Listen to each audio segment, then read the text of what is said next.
Okay, good morning everybody. Thanks so much for joining the session.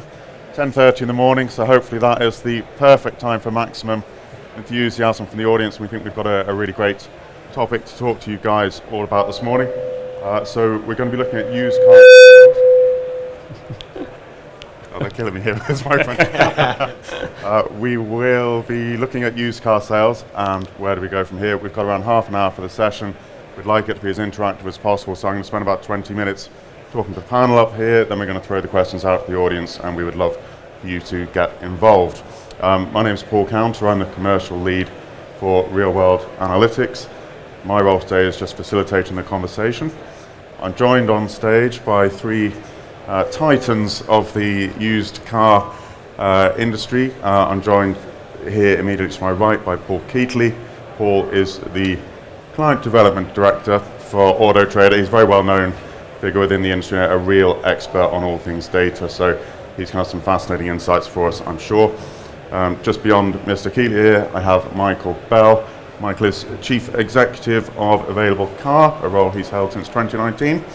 And prior to that, I'm told around 20 years experience in all manner of roles in the family business, so a wealth of knowledge, I'm sure. And finally, rounding out the panel from RWA, my colleague Neil Murphy. Neil is the Chief Executive Officer for Real World Automotive, and his bio says he's 20 years of experience as well. So you're looking good on it, mate. I didn't think I'd quite that. Okay, apologies for the sound. Okay, well, we're going to jump straight into the session, and really what I want to do is just kick off by really grabbing the bull by the horns. So first question goes to Michael. I mean, Michael, the session title is Where Do We Go From Here? So where will we go from here, do you think? I think we're in a really interesting marketplace. Obviously, wealth of challenges from a new car market and from a used car market, but we've got a lot of excitement that's going to come over the years ahead. You've obviously got product that we should have in the marketplace today that's not been built over the last sort of 3 to 4 years, but you're going to start to see that product coming back in, but you're going to have this strange dynamic where you've got 5-year-old plus cars. There's going to be a wealth of that product around, and that will then start to diminish over time, but then you're going to have this gap with limited supply in, but then added into the mix, you're going to have that new product that's really going to come in. The other kind of change factor you got with that is a lot of this new product right now, it's alternative fuel vehicle product. There's a higher percentage of that that's coming into the marketplace, so you've got a really nice dynamic that's going to change that gives us all a massive opportunity to try and do things differently, and ultimately we've got to be as adaptable to that marketplace to try and gauge where it's going. And while at the same time with that shortage, you've got the element where realistically prices should stay fairly consistent over the next year, if anything, a slight rise. But that's all going to be down to consumer demand and some of the economic factors out there. But there's a lot of potential positivity for the next sort of 12 months ahead that we have the ability to influence it ourselves. Broadly positive, Michael. Hopefully. Okay. Well, thanks for that. I'm sure we'll have some questions people will want to fire into Michael as we get towards the end of the session. Now, Paul, your role, I suppose, really is very much focusing on the here and now and looking within the data to see what opportunities there are today for dealer groups. So perhaps you can tell us a bit about what you see from the Auto Trader perspective. Yes, okay. Yeah, great question, Paul. So morning, everybody. Background, 15 years at Auto Trader. Over the past 5.5 years, working with the largest retailer groups across the UK to complement their current in-house strategies, their in-house policies, using Auto Trader's data. And kind of every retailer I've ever sat down with a highlight straight away from day one. I've never sold a car, I've never been your side of the desk, but I'm absolute geek at the Auto Trader data. And the amount of retailers I'm working with now, it's about 83% of the franchise marketplace who have sat down, had the conversation with, and just kind of highlighting, trying to complement these awesome retailers who spin a lot of cars very quick, who market very well, have tons of credibility, like Mike and the team at Available Car. There's opportunity out there in the marketplace to kind of tap into. And because we're seeing 13,496 price changes per day on Auto Trader, 19,000 vehicles being added and removed per day on Auto Trader, retailers are leaving profit behind because the marketplace is moving so quick, it's so volatile, they're leaving vital profit opportunities out there in the market. And kind of, if we start to walk through some of these graphs I brought along today, this is a piece of work that I do for the big players out there in the marketplace on a monthly, quarterly, yearly basis, stood at yearly conferences playing this kind of insight back. But here we got on the graph here, it's a snapshot of the past 60 days worth of sold stock from the franchise marketplace. And I do apologise for everyone at the back of the session today. There's about 220,000 vehicles on this scatter graph, so it is messy. But what I'm trying to highlight is there's awesome retailers out there who take a lot of their stock really well to the Auto Trader marketplace. That's around 77% of stock that leaves Auto Trader is priced between 95 and 105%. That's typically the Auto Trader dance floor, the Auto Trader sweet spot, and that's where we see the majority of vehicles transact. And for those at the back of the room, that's the green kind of train tracks running between the center of the actual graph. And what I kind of highlight with the retailers out there, they're fantastic at what they do, but there's retailers out there that over the past 60 days within the franchise marketplace have left have priced 12,293 vehicles below market from day one. These are vehicles that have been taken to marketplace sub 95%, stamped on Auto Trader with a low price flag, but from day one, not day 60, not day 90, taken to marketplace from day one. And then vehicles alone have left nearly £17 million of opportunity on the table, where retailers are just coming to marketplace using all this kind of processes, the experience they've got in place at the moment, but not using data, not having kind of full processes and strategies in place. So they're leaving vital opportunities for profits on the table. And if we start to take that a step further now, I recognise a lot of familiar faces in the audience. The next graph, what I've done, I'm now looking at that scatter graph, same time period, same vehicles, but these are the vehicles now that had a high retail rating. So these are the most desirable items out there in the marketplace that the local car buyers are crying out to purchase, but they're being priced again below marketplace from day one. So kind of, there you go, it's catching up. But these vehicles, if you look at the most optimal vehicles out there in the marketplace where car buyers locally are crying out to purchase, we know flying through the marketplace, selling fast at a higher price point. Look at that, 4,854 vehicles were taken to marketplace day one, below the market, below where typical retailers are transacting, leaving £5.6 million of opportunity on the table from day one with the most desirable items of stock out there in the marketplace. So myself, my team are going out there having these conversations with all awesome retailers like Mike and the team when we first had the conversation a couple of years back that, yeah, you're fantastic at what you do, but the marketplace is moving so quick that sometimes you miss an opportunity for vital profit. And taking them scatter graphs and simply plugging it into a table, and I do apologise again for everyone at the back of this session, there's a lot of data in here. But what I'm trying to highlight here is this is taking that first scatter graph and just highlighting the opportunity out there in the marketplace. Where we spoke about before, there was 12,293 vehicles priced below market from day one. Those vehicles went to marketplace, I'll have to walk over because I can't see, at 91.21%. So they're vehicles where typically these franchise retailers are leaving the marketplace at 98.55% as a final transaction point. But them 12,000 vehicles have come to marketplace nearly, just over 7% lesser than that typical endpoint, but from day one. So there's £17 million of opportunity out there in the marketplace. Taking a step further, I don't know if there's anyone from the BMW network in here today, but BMW network, past 60 days, they've undervalued 957 vehicles from day one. 957 vehicles from day one went to marketplace at 89.74%, when typically that BMW network's been leaving Auto Trader at 99.11%. That was over £2.3 million of lost opportunity out there from day one underpricing vehicles.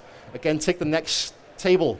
This is looking at the scatter graph. And all this is looking at now is them optimal vehicles out there, so them really desirable vehicles that are being priced in the marketplace for the franchise network from day one that local car buyers were crying out to purchase. There's 4,854 vehicles. They sold within 21 days. They flew off forecourts.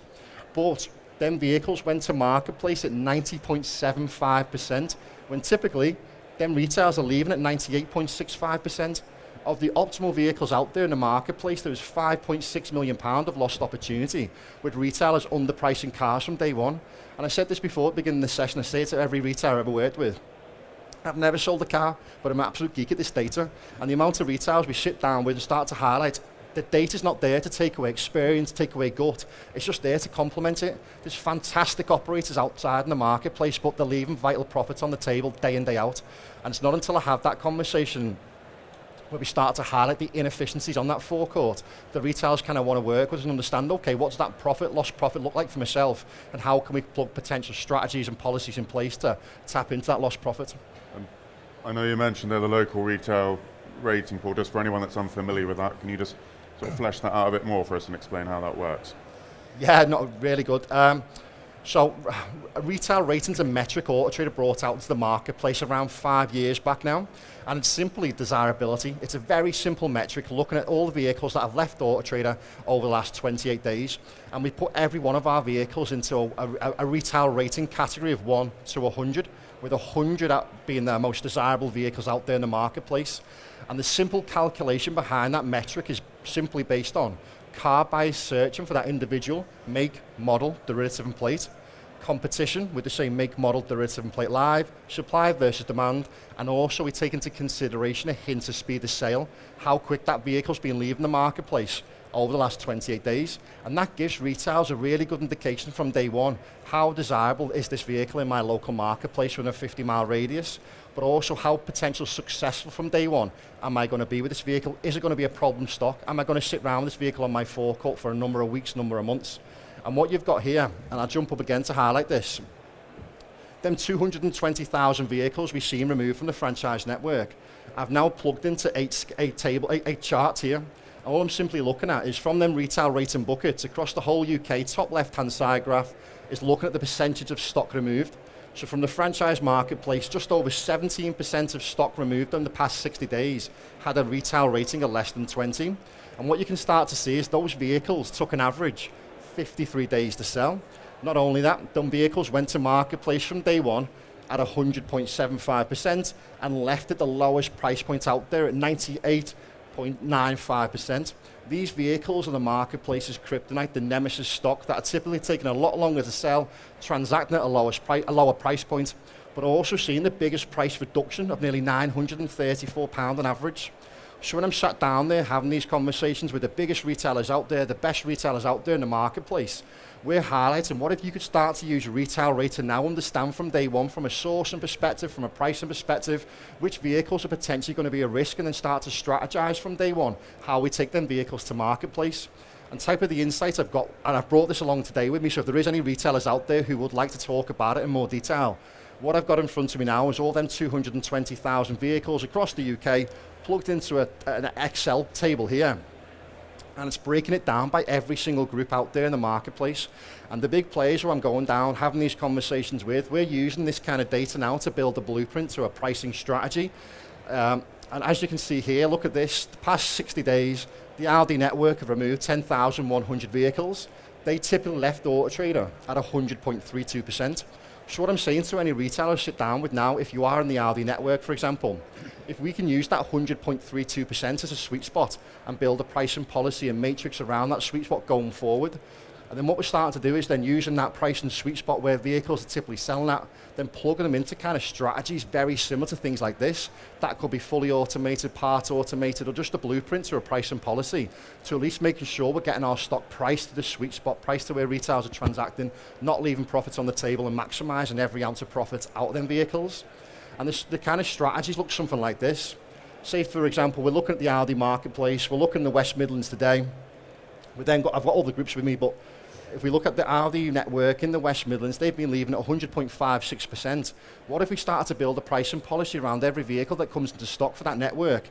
And we look at, for the first 20 days of a vehicle's life, based on that retail rate, and we know them vehicles typically sell at a lower price point, then really can we justify pricing a vehicle that's undesirable in that local marketplace, way above 105, 106%, way above where typically that retailer would transact? And by bringing policies into place, we're starting to realign stock to the relevant sweet spot online based on retail rating days and stock, cost of stock, etc. And this is kind of the retailers out there, the 83% of the franchise retailers I'm working with, 60% of the ID50. This is what we're doing to start to strategize from day one, understand the opportunity on the forecourt, and just make sure we have policies in place. But the problem is, I spoke about it before, there's 13,496 price changes per day on Auto Trader, 19,000 vehicles being added and removed per day on Auto Trader. Marketplace is moving too quick. Retailers are spinning so many different plates within that business to kind of keep on top of how quick the marketplace is moving. And this is why the team at like Real World Analytics, smart business intelligence tools are sitting on top of the marketplace and serving your insights up on a daily basis, so we're not leaving them opportunities for profit on the table. And I think it's key as well that you've got a tool that can help you drive the strategy. Because ultimately, I've been a buyer. I'm sure there's lots of people out in the room today that have also bought cars over the years, or you have the buying team that buys cars for you. And you will always have that one time where they decide to find that one car that can defy this data. Of course they can. But can you beat the data with a buying team? Yes, if I've got 100 of you. But none of us have the capacity or the cash flow to try and drive that many people. But by letting the data drive your decisions, it means your best guess decisions are beaten by the data, and it drives that performance. It drives that habit that gets you, helps to allow you to have the best stock turn that you possibly can. It helps you start to predict where the marketplace is moving. But this is where it's crucial for us that you have to have a team that buy into it and understand it.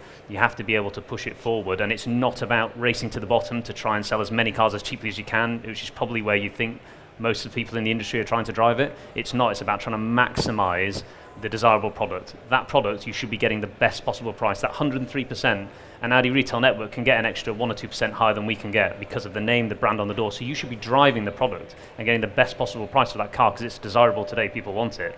But if it is a lower rating car, then yeah, it's got to spin quicker. So put it in there to spin it quicker. But it doesn't mean it's a bad car. It will still spin within a correct stock turn so long as you've priced it correctly and then done all the other great work on that product to get great photography, great content, and a great process back at your businesses to get that piece flowing through. So it's vital to try and put the whole piece of the puzzle together, but this allows you to give that great insight to your stock, because managing, whether you're managing 100 cars with a small team or like we are 4,000 cars, we're still a relatively small team. You can't price change that product every day. You can't monitor it to the market. The market's ebbing and flowing constantly. So rather than working as a bear market where you're slashing a price £100, £200, £500 on a car, move it incrementally, day by day. Those incremental movements allow you to stay in trend with the marketplace, which means you maximize your profitability, which is key. Spot on. Okay, thanks very much, guys. Just picking up on what you said there, Michael, the things I always take away when I see just the wealth of raw data that Auto Trader have and that you can show, Paul, is number one, in principle, there is a lot of money being left behind, but when you're showing a snapshot of data and there's 220,000 points on it, there is a lot of it, isn't there? Neil, where do we come into all of this? So our role at RWA, I suppose, is to simplify all that data that you're just looking at there and deliver insights into the dealers on a daily basis. So like Mike and his team would be kind of getting daily exceptions. So typically, like Paul was talking about retail rating there, so a lot of the dealers across the UK that we're working with are all building strategies around that retail rating. So you're talking about where you want to be exiting the market, but the retail rating is really what's driving that strategy. So on our platform, we're pretty much allowing the dealers to plug in what the strategy is. So that's based on days in stock and retail rating. There's a number of combinations you can do. And I suppose our journey started, we were introduced to Paul and Auto Trader about 18 months ago. We're working with a mutual customer who is one of the biggest Ford retailers in the country. So pretty much at the time the market was moving pretty heavily. It was kind of valuations were increasing 5%, I think it was, month on month. And Paul mentioned already that it was really the game of keeping pace with the market. So the dealer was saying to us, is there any way we can take this data into our system and be able to deliver those insights? Because at the time, that spreadsheet that you're looking at that Paul was going through was literally trying to collate that at least, was it twice a month at the time, trying to get that out to the dealer. And there just wasn't the time, there wasn't an option to automate the whole process. Whereas, plugging into a BI platform like our own, we're able to deliver those insights, allow the dealer to plug in that strategy. But I suppose when you see all that data at the beginning, it's trying to comprehend the amount of data and make sense of the whole thing. So I suppose when we saw it first, we're like, we're going to conquer the world with this data. This is going to be amazing. But people that want that, they just go, give me the problems and I'll fix them. So that's pretty much how we started the platform. So we've iterated a few times, and literally the dealers that we're talking to, it's like, what questions do you have about the data? And we provide the answers. So I won't go through the slides in detail, but just to show you an example, first question we got was how can I just profile the entire forecourt and find any exceptions that are living on my forecourt right now? So you're looking at a quick scatter plot there, and it's all grouped together by those retail rating bands. So if there is any cars, so those sub 20, sub 40 rated cars that Paul mentioned being the problematic cars that you want to spin fast, they'll kind of jump off the page saying, right, they're sitting way above the market, and you've got the predicted days to sell sitting there as well. So if that's sitting there at day one and it's going to take you 100 days to sell and it's sitting at 103% of the marketplace, that's the problem that you want to know about from the get-go. The flip side of it then is that kind of 60 plus rated vehicle that you know is going to spin within that 45 days naturally. But you want to be maximising the margin on that. So if it is sitting below marketplace, you want to know about it as soon as possible. So that's all good and well, getting a good helicopter view and kind of looking for exceptions. But the next question that came at us is, can you just deliver an exception report out to my dealers on a daily basis? So again, I know you won't see a lot of the data that's in there, but so when you're looking at an exception and what volume you can handle on a daily basis, so with Mike and his team having 4,000 cars to stress about on a daily basis, making sure that the prices are correct, our job is like, you don't have to worry about all those cars. Here's your 10 priorities that's literally falling out of strategy. Focus on them cars and move on to the rest of the day. So that's literally delivered to the buying team at 7 a.m. every single morning. And the guys are straight in looking at those exceptions and moving on with the rest of the day, and knowing that every other car that's sitting on the forecourt is sitting within policy. The kind of next question that came at us is looking at sales history. So if you're looking to see where the kind of general exit point is with your own transactions, you are looking at a pause in the clicker. There we go. So you're looking to track where your days to sell are versus what the market's doing in terms of the stock that you have sold. So again, looking at those kind of poorly rated cars, you want to be beating the market in terms of spinning those cars quicker than the market's turning them, because they are the problem vehicles. But then on the flip side, those kind of 60 plus rated cars, you kind of see with the example that I'm kind of showing you here. I'm going to do a Paul Keatley now, stand up. But if you're looking at the likes of these cars here, where the average that these cars are transacting at is 37 days, but the dealer is selling them in kind of 20 odd days in the example, or 15 days in that example, you're kind of saying that's an indicator to me that you could actually hold on to that stock for a bit longer, and you could probably get an extra few pounds for that car. And you can see then the general exit point there as well. So if you're looking at the exit point, you can see for those 80 plus rated cars, you're leaving the market at 104, 105%, but it's all kind of giving you the history. And if there is anything that's fallen through the cracks, you're going to know about it, because the exception report would have told you that there's a vehicle that's fallen out of strategy. So it's always a conscious decision if a car left the marketplace at a place you don't want it to be at. The last bit then, I suppose, in terms of evaluating the strategy, because that strategy is kind of built at a certain point in time, but it always needs to be tweaked as the year progresses. So one of the other things we're asked to do is just to look at the sales transactions within the dealership and tell me how it's actually performing. So if we're looking at those, the graph that you're looking at here, which is looking at the sub 20 rated vehicles, like the guys have mentioned about pricing the vehicle right from day one. So we're taking a snapshot of from the day the vehicle landed into stock, what price did you go to marketplace at, and then for the very last day you sold the vehicle, we're taking that valuation on that day, and you're just doing a quick comparison. So what the data is kind of showing is that for that sub 20 cars, we've left, so that's based on 2 quarters of sales. You're looking at going to the marketplace at 103% for those sub 20 cars, which is going to be a problem.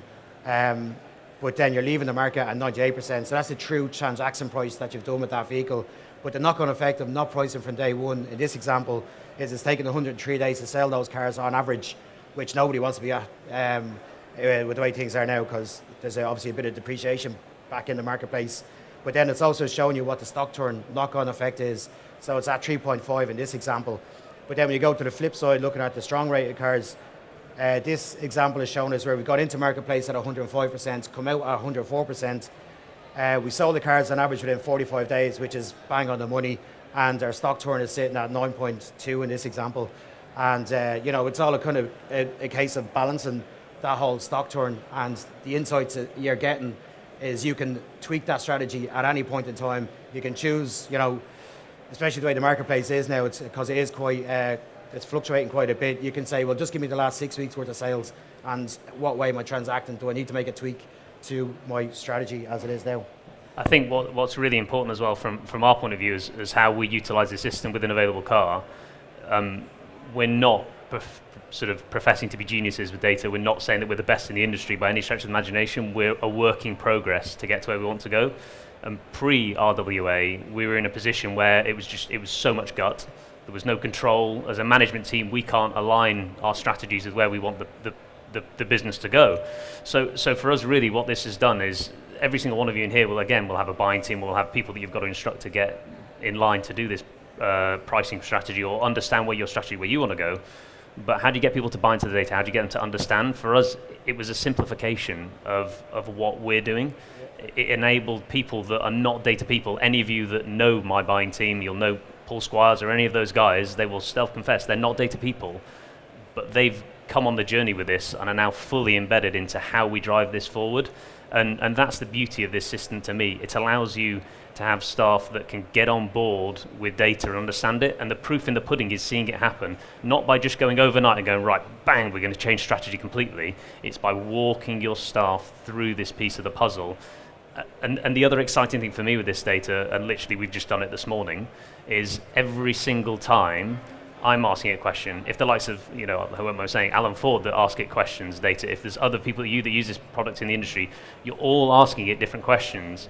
And that doesn't mean we get the same answer. My pricing policy will be completely different to Alan Ford's, but by their great questions they've asked that data, it's enabled us to have a bit of a different insight into how that's going to work, and it allows us to think differently and evolve our strategy. Every business, we should be disrupting ourselves, not to cause ourselves problems, but to educate, to constantly keep evolving, and especially in a challenging marketplace, it's how do you get that extra percent, how do you get those marginal gains?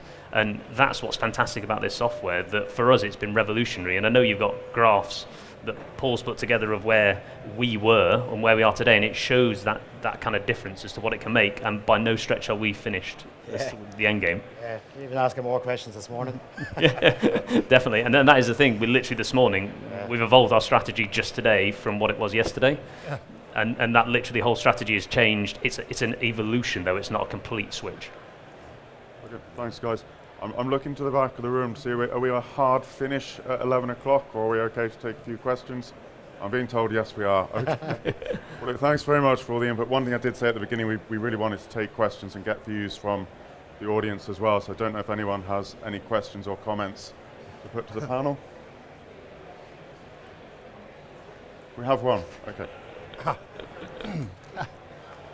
Thank you for that. So we're all facing considerable headwinds coming into next year with the cost of our team, cost of electricity, cost of tyres, supply chain, you name it. So how do you think the margins will be affected through next year with regards to where we're all trying to balance our P&Ls? Of course, the metal makes up a big part of that. How do you think the start and exit prices will affect the margins over the next year? Who wants to take that? I'll give it a go. So I'll try my best to answer on wood. So from where I see it, if we're pricing to market from day one, so if our strategy's aligned of where we're going to set that part, so whether it's an 80 car and we're starting at 102, or whether it's a 98 car and we're starting at a slightly different strategy, so long as we've bought equivalently to that price, you price it right at day one, you're giving it the best possible opportunity to sell, so you're allowing the maximization of margin. But as an industry, because every single one of us in this room will be faced with the challenges of rising electric costs, staffing costs will go up, we always have interest rates going up. That affects every single one of our stocking loans that we've got. So naturally, if we're all putting the prices that we're adding that little bit of extra margin, we're pushing the boundaries, versus if today, if everyone in the market goes, right, I'm going to sit at 98% of pricing, regardless of stock, that's damaging our margin for the entire business. Mm-hmm.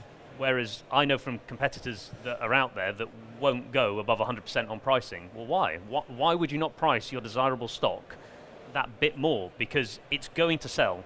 You're going to sell that car within a 40-day period, and by pricing it at 98, you might sell it at 38. You're going to save 2 days.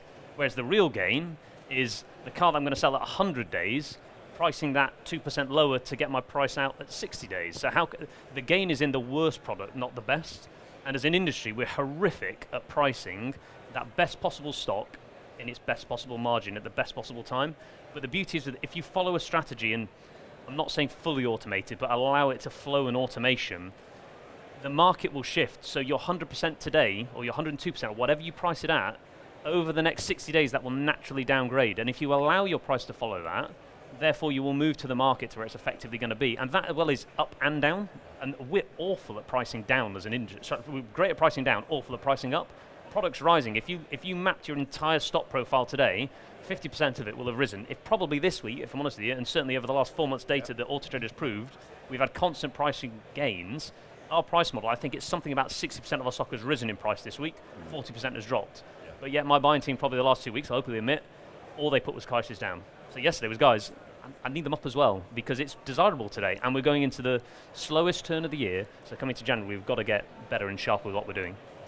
Okay, thanks very much. Anyone else? I didn't think of it. No? Okay. Actually, I have a couple of questions just before we let everyone go. I was just curious, by a show of hands, how many people already knew what RWA Automotive did before sitting down for this session this morning? A couple. Okay.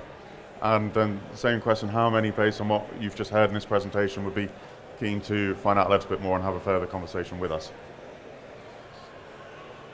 Excellent. Okay. Well, that wraps it up. It does feel like time's flown. I hope it's been really useful for you guys there. I've got 2 more little housekeeping points. First is just to let you know, if you are interested in finding more about how to work with this data, we've got a special offer available today at the show, so do come and see us at the stand, which is C32. Paul Keatley's also going to be there, and if you're interested in finding out more about what Auto Trader can do, I think, Paul, you're able to show some really powerful insight for individual groups as we talk from, aren't you? Yep, spot on. Okay, so thank you very much to all of the panel. Thank you very much, all of you, for your attention. Enjoy the rest of the show. Thank you. Thanks, guys.